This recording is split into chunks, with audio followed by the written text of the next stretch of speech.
Hi everyone, Scott with Kinetic Fitness and Thrive State College. Here to address people with flat feet or falling arches and how it pertains to your knee problems or hip problems and of course maybe foot problems.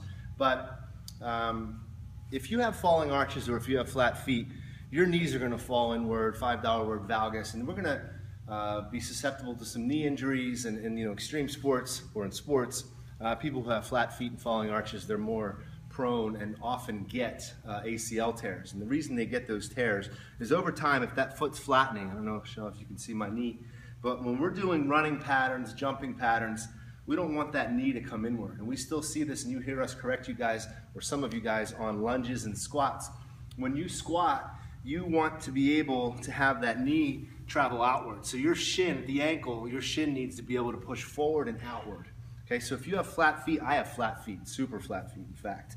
And so if I totally relax, it's a black sock on a black surface, but if you see, I have virtually no arch.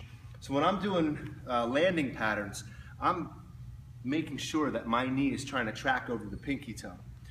Now, when the barefoot thing was a craze and the minimalist shoe, which is still there and it has some benefits for sure, but the idea, you heard some camps say that they were going to be able to reform arches. If you're not 1 or 2 years old, you're not forming arches by being barefoot.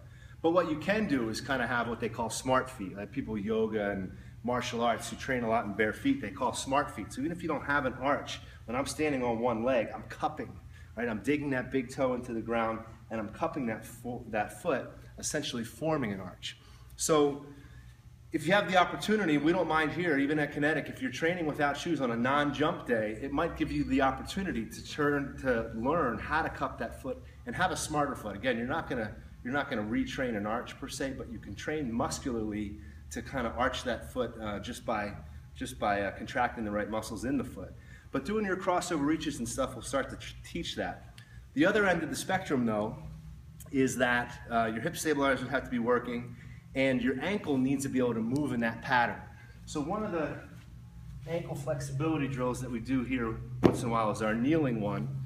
And so when you do the half kneeling ankle mobility, your arm is inside of the leg, cupping the top of the foot, and now I'm cupping the heel, and I'm going to drive that forward and bring it back. And actually, Chanel, if you would get right in front of me for 1 second, the reason we have the arm here, if you look at my foot in relationship to my shin, the shin is outward in relationship to the foot because the arm's in the way. But that's the flexibility at the ankle. A lot of people who don't have the flexibility in the ankle, they can only get so far forward straight ahead, and to get any more flexion forward, they have to come inside.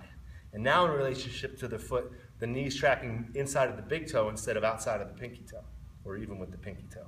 So we got to make sure that ankle flexibility is there. The hip stability is also going to be taken care of to a degree during our crossover reaches. So even at home, if you wanted to train barefoot or in non-jumping days, you can do it here. Just learning to kind of cup that foot and getting that balance on a single leg, and then through patterns where we're having to work dynamically and teaching that foot to cup, we're also working the hip stabilizer here. And then if you're to combine at least one, there are many, but if we combine some form of ankle mobility, so now the ankle has the ability to move out there, we can save that knee, save the foot problems that might, like plantar fasciitis with that foot falling in, and even some IT band issues, because when that knee falls in, the IT band gets beat up a little bit as well. So for those of you with flat feet or falling arches, try those things, that may help a little bit.